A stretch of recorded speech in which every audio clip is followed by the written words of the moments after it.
How much do you think the leadership industry is worth just at a Barnes& and Noble where there's like, 100 new bestsellers on the shelves all the time? Yeah, I don't know, billions. Isn't that, I mean, that's a crazy thing to think about. Like the whole world is so interested in this one topic that we've spent billions of dollars trying to get better at it. It's probably an easy thing to understand and a difficult thing to do. People just want an answer. Like, just tell me the answer. This is the hard thing. Tell me you know how to do it, and so then I can do it. I think that we think leadership is monolithic. Yes. You know? We think it's this complicated when really it's problem, solution, result. It's attention, intention, commitment. So Jeff, I think I would be remiss not to ask a best-selling author of many books, as a person who goes, I'm going to craft this idea, I'm going to bring it from the ether into reality, and it's in paperback. Do you have hardbacks? I should know this as your friend. Are there hardback versions of your books? Yeah, you have one on one of your shows. Okay, there you go. I know this thing.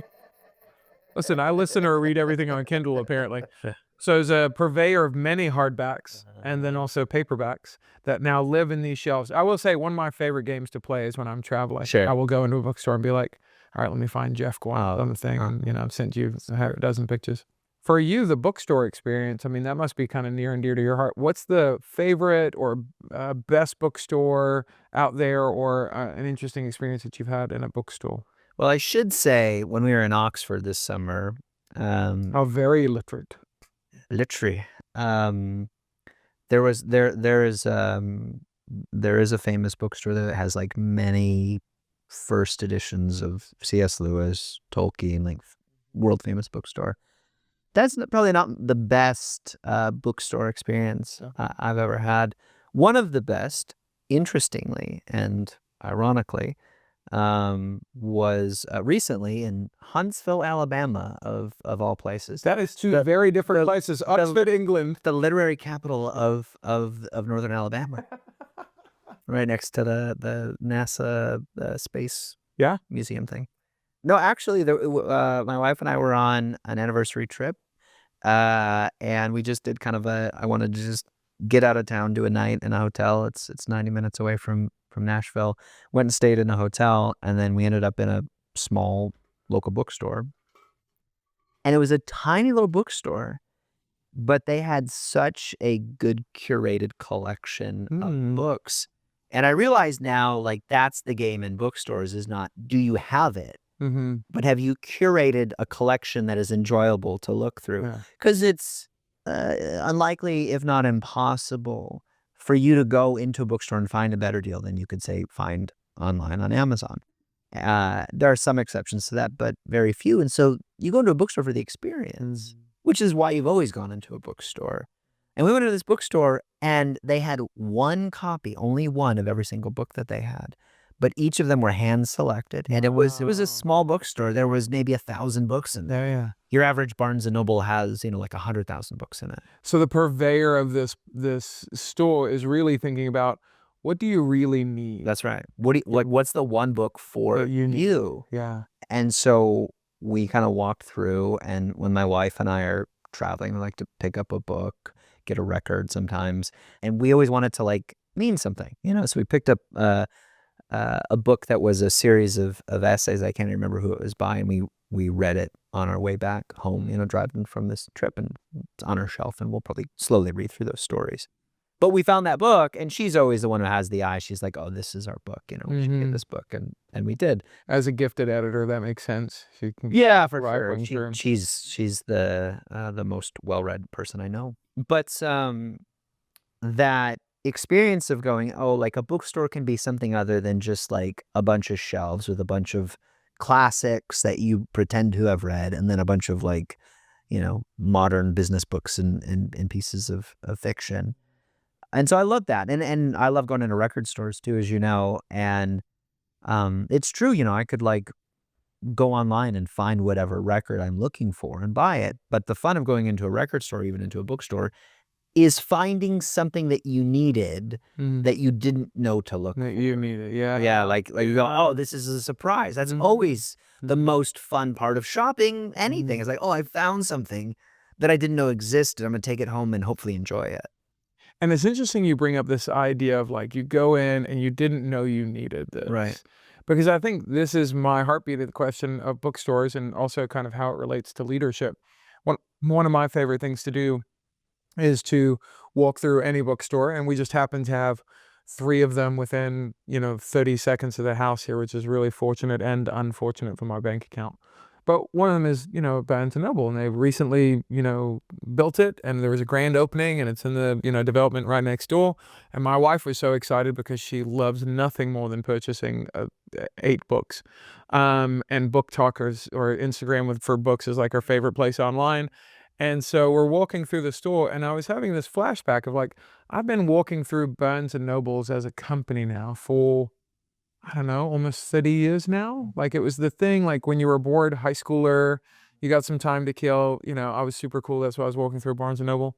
But they had these big comfy chairs, and I would just peruse through. And at that season, I was reading these fantasy books called The Wheel of Time by Robert Jordan that they recently turned into a series on Amazon Prime. And I would go for hours in comfy chairs just like this and read my book and then put it back on the shelf and come back 10 days later like a good immigrant getting my free literature. It was leased or rented, not owned. And I didn't have to even pay for the rent. But I always used to think I would walk through past these sections, and this is before I was in any, business or marketplace, and there would just be leadership book after leadership book after leadership book. And I'm like, who is reading all of these books? Like I read Lewis or Tolkien or, the fantasy stuff. And then every once in a while I might get into a biography or a classic, and some people are like, oh, have you read Ivanhoe or something like that? But I'm like, who's reading the 18 Principles of Leadership? So I was curious, in your experience of bookstores, like how much do you think the leadership industry is worth just at a Barnes & Noble where there's like, 100 new bestsellers on the shelves all the time? Yeah, I don't know, billions. Isn't that, I mean, that's a crazy thing to think about. Like the whole world is so interested in this one topic that we've spent billions of dollars trying to get better at it. And what it makes me think is that anytime that is happening, it's probably an easy thing to understand and a difficult thing to do. And you said something very telling to me recently. It's like people just want an answer. Like, just tell me the answer. This is a hard thing. Tell me you know how to do it, and so then I can do it. And I think leadership is actually a lot less complicated than we make it out to be. I think that we think leadership is monolithic. Yes. I mean, John Maxwell had to be one of the founders of sort of the modern Yeah. school of books where leadership has become a genre. I mean, he, I don't know, has written 50, 100, 200 books all on the same topic. Yeah, just created a factory of, co-writers and ghost authors and partnerships where. And I do think if you've ever been a leader at the top of an organization or a team or whatever, you do feel lonely. And you do know that you don't know what the hell you're doing. And you wish somebody would come tell you what to do. But like that doesn't happen because you're the one telling everybody what to do. I remember my first real leadership position was running a kitchen for a mission organization where we were sending out these music missionaries, these missionary musicians. And my job as a guitar playing, nearly fluent in Spanish person was to cook for all of these people. I was like, what is a mistake, And my leader at the time, my boss said to me, he was like, no, you're a great leader. And we need that leadership in the kitchen. Like we need these people to eat. We've got to feed 50 people 3 times a day. And you're the only one who can pull it off.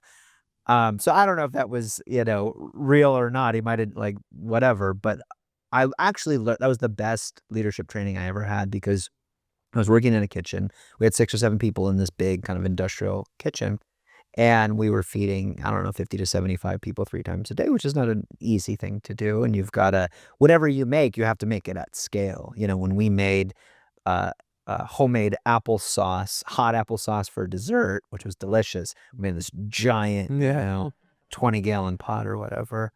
But I remember that whenever I stopped doing something, I felt guilty. Grew up lower middle class, blue collar, hardworking family. Like you do not eat if you do not work, kind of thing. And so, but I noticed something like when I was in this kitchen, which was like when I um was working on something, I would eventually kind of look over and I would notice one of my peers would stop working, or they wouldn't know what to do, or they come ask me what to do. And so I actually saw that there was a cost to not leading. Yeah. And so it became a discipline for me to just step back, kind of watch the team function, and then be able to like step in and help where I needed. And I think leadership is learned kind of like that. You have to learn it on the job, and then you also need somebody else's experience to kind of come and kind of layer over, so that you're learning in real time how to actually do it. And that's much more expensive and time consuming than reading a book and thinking, I got it.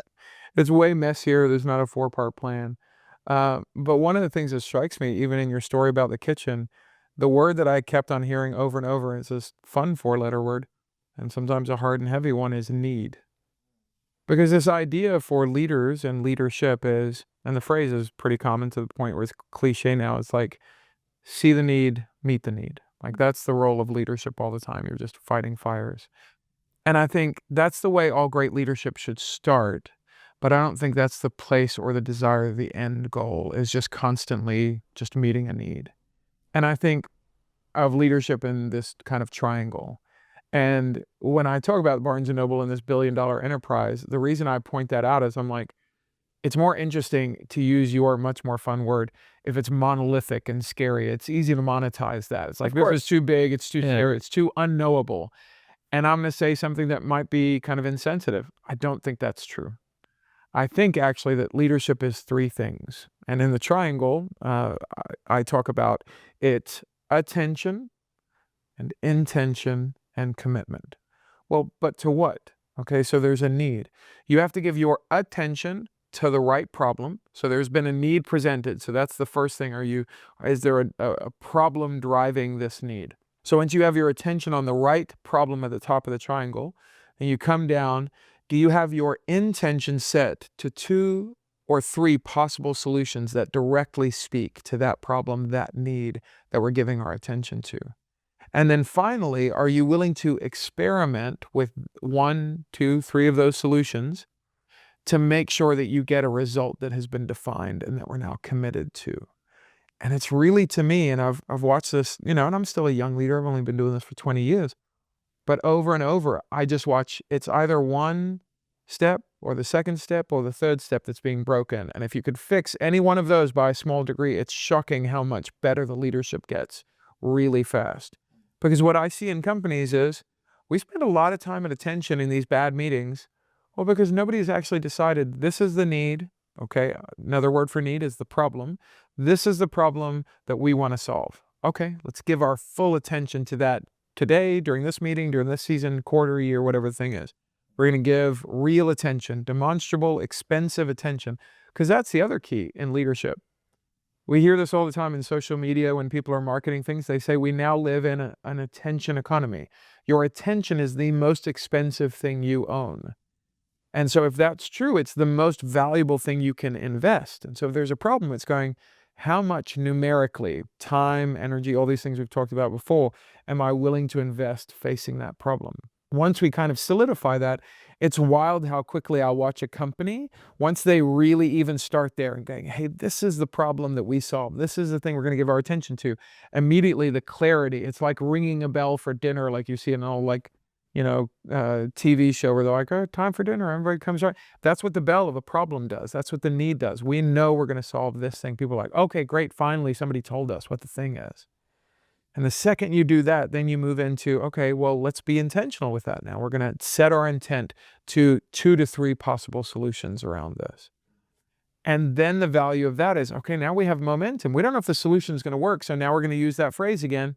We're going to experiment. We're going to see if this works. And to your point before, we were talking about like people who might to other people feel casual around failure. Well, this is failing forward. It's experimentation. We're seeing what doesn't work. What's the old Edison idea of, right? I didn't, not make a light bulb 1,000 times. I found 999 ways that don't work, and each one of them got me one step closer to the way that would work. And then the place I think I see most humans, and then companies are made up of humans, so then where most companies fail, is we're not then committed to a result. The result isn't clear that we're hoping for, like, oh, we want to do this thing by this time. And then we haven't actually set any commitment, like, oh, we're all saying yes to this thing. Okay, we're going to experiment with this thing. And as it fails, we're going to go back to solution number 2 as opposed to 1 and then try that thing out. Yeah, okay, we're all committed to that solution, that result, and we'll keep on experimenting. And because of that, your best and brightest people fall off because they're like, you aren't intentional people. You aren't committed to this thing. And great A players in companies have great attention to the right problem. They have real intentionality to solve those things because it feels like momentum to them, because it is. And then they're just committed humans who go, I like to win. I don't want to be in organizations where it's not only, I don't mind losing if there's a direction. I just don't like this middle place where, what are we just living in a perpetual tie all the time because it doesn't really matter? I want to do work worth doing. And so if there's not a win, it doesn't feel like this is worth doing. Yeah. So I think for me, leadership is a lot less complicated. And so that's why I kind of ask, I wonder how much money has been made in aisles of bookstores around the world going, we think it's this complicated, when really it's problem, solution, result. It's attention, intention, commitment. I think I actually know the answer to that because I had to do that research for a book that I was working on a while back, which was like the whole leadership development industry, because there was from all of like the publicly traded companies, they have to report on all of their numbers, and it was like hundreds of billions of dollars per year that American companies were investing in leadership development. And when you contrast that with all the Gallup polls about how engaged workers are, you basically see that we keep investing more money in leadership development and it's not actually making a difference.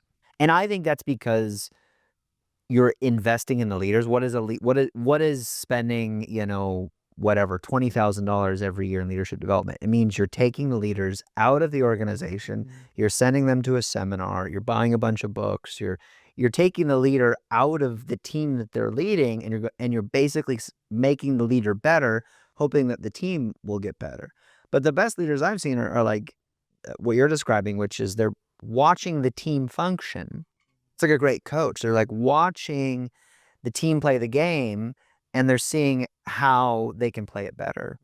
When I started coaching soccer for my son's team years ago, assistant to the coach.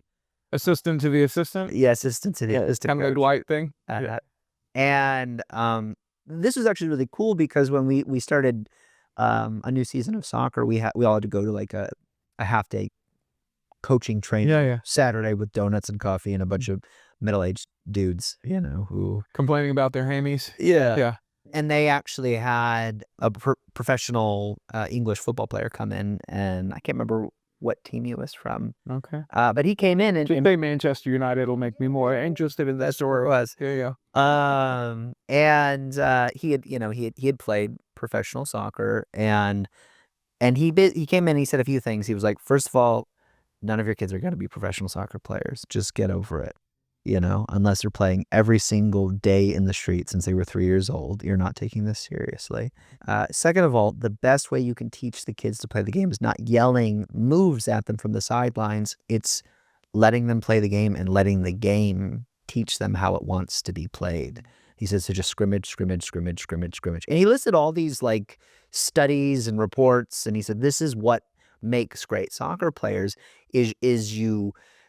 Coaching isn't telling each individual what to do. It's seeing how the team sort of works together and then making that work better and better. And I was not a particularly good soccer coach, but I did take that to heart, as both a junior soccer leader and as a leader in business. Like, as much as I can step back and just kind of watch the game being played and then observe how we can kind of upskill different areas, will become much, much better. And in order to do that, I mean, you've got to be paying attention. and you're not really investing in yourself. You're investing in the team. Yeah, the best companies that I see do this with me is when they ask me to come in and coach the executives, but also then say, hey, we want you to do some team development. I'll go in for a 1 day, and typically it's like a retreat format. And then they're always surprised when I ask the employees, middle management, or frontline workers, I'm like, if I waved a magic wand, what thing gets better here? And that's to your English footballing, friend who's going, let them play and then see how the game wants to be played. They're already on the field. They're already in the company playing the game. And then when I just get curious and be like, how does this game get better if you were in charge, if we wave this magic wand and all of a sudden you're wanting to play?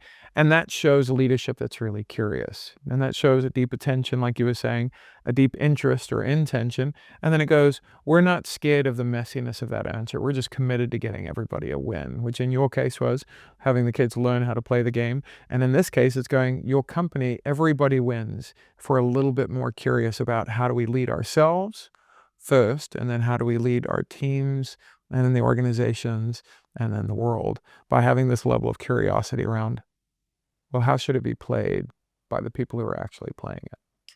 Yeah, and in the vantage perspective, the vantage point of a coach is very different from the vantage point of a player on the field. 100%. And they're both valuable perspectives, because if you're on the field, you really can only see a few feet in front of you, right? And if you're standing back as a coach, you can see a much bigger perspective. But the very simple reason that they didn't want us coaches yelling at the kids from the sidelines was they didn't want the kids looking to us for their cues on what to do. And if we were to tell them, kick the ball over there, there's a delay there. Mm-hmm.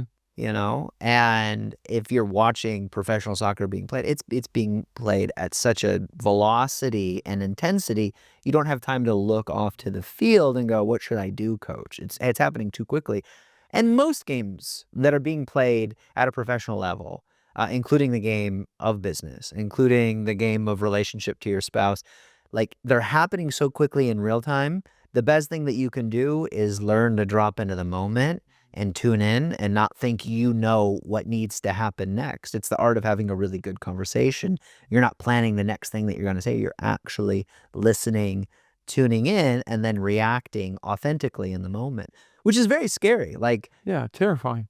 Like, I'm doing this in my conversation with you right now. Like, am I planning the next clever thing I'm going to say, or am I actually listening to what you're saying and then reacting authentically to it, including maybe just going, cool, that's a good idea. Yeah, or maybe, I don't know. Yeah, exactly. And to your point of dropping in, I think this is what makes, in this current season for me, the fun around leadership, right? Because it could get overwhelming. And again, you new word that I'm going to keep on, or not new, but new to me, that you're using this monolithic idea. It's so big. The fun is just dropping in the moment. Because even take the idea of soccer. Soccer is played by almost every person who's ever breathed on the planet for the last 80 years, right? This is a monolith. And for me to go, I just want to drop in and be a part of that. I want to be connected to this thing, is really just going, well, how do the Brazilians play it versus the Italians versus the Germans versus South Africans and Americans? It's going, when you drop into that thing, it's going to have its own flavor. Are you willing to be curious and be like, well, why do the Brazilians play arguably some of the most beautiful soccer? Why do the Germans play some of the technically most accurate soccer? Like, why are these people playing in this way? And I think around leadership, again, if we can have this idea of being curious, set our attention first to this question of, what do I need in this moment? And what does that person need? What do you need from me in this place for you to win? Oh, I just need us to be focused on the right problem. And then could we get some momentum around the problem? And then could we actually stay committed to that for long enough that I actually feel like I get what I need? If we can do these three things, I think we learn how to play that game properly. Attention, intention, and commitment. Speaking of Barnes & Noble, to land the plane, it reminds me of a story that I read 2019, 2020, right around kickoff of the pandemic. What's the pandemic? Pandemic is it's a worldwide hoax. Oh, I read this on the dark web. Let me tell you about deep state conspiracies. So this podcast was a ruse to get you into that, to tell me all about the deep hoax? Yeah, well, it's to get everybody into it. I'm very sorry. I guess I wasn't curious enough about Jeff's intentions. So you're experiencing the very real pandemic that happened to the world. Yes, continue. Didn't know we were gonna get all political here or whatever. So Barnes and Noble was, like most brick and mortar bookstores, was increasingly seeing lower and lower sales numbers in store, having to shut down lots of stores. Yeah. I remember growing up. I think it's because they took away the comfy chairs. That was my big gripe. And also because I didn't pay for books. And that was the problem. Didn't read. Yeah. No, when I was growing up, Barnes & Noble was like the fancy bookstore. Remember, it was one of fancy. Like they had the jazz music in the background. Super fancy. They had a Starbucks. Coffee. Yeah. Like a good cookie that they went, I think, and got from the Cheesecake Factory. I was like, come on, guys. Nice. This was really nice. Anyway, the stores were not doing well, and they were having to shut down lots and lots of stores, close down lots of stores. And they hired the former CEO, I think, of Waterstones, the English bookstore chain, which is, if you've ever been in a Waterstone, beautiful experience, beautiful bookstore. And this person had just kind of rebuilt the in-store experience for Waterstones, and it had kind of saved the chain in the UK. It had rescued a lot of plummeting sales. Yeah, and side note, my wife recently went on an international trip and had a layover in London, and her only desire was not like, oh, I want to go see some, famous sites in the city of London. It's like, I think my layover is just long enough. If I catch the train, I can get to a Waterstone, which is like the main one in, the heart of London, and then make it back to my plane to make my layover to the next country. And I was like, you're the only person I know who would put that much effort into getting to a bookstore. Yeah. They're great bookstores. And so this same person who had kind of rebuilt that brand, the in-store experience anyway, did this for Barnes & Noble a few years back. And it worked. I mean, they totally, they started opening new stores, in-store sales increased by many multiples of previous years. And what the leader did to change this culture was they didn't say like top down, here's what we're going to do. They started going into local Barnes & Noble stores, doing what you did, which is asking the team, what do we need to do here to improve customer experience? You guys are boots on the ground. You're here. What are you seeing? Like, what would make this experience better for our customers? And they told him. And he just did those things. And the main thing that happened was, now if you go into a different Barnes & Noble store in a different city, they're not monolithic. They're different.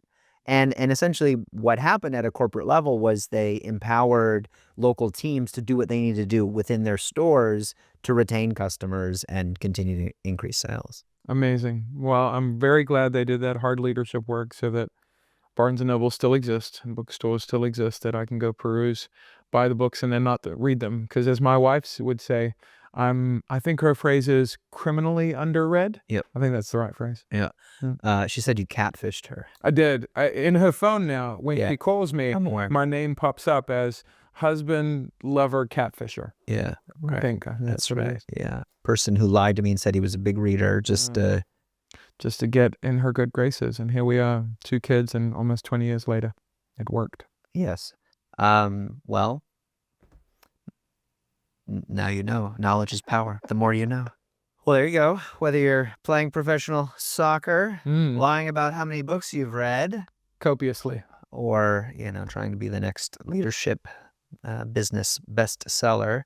Well, whether you want to do that or rescue a dying bookstore chain, yes. What you need, if I'm remembering correctly, is attention, intention, and commitment. Correct. And those are a triangle for leadership, answering the question, what do you need? That's it.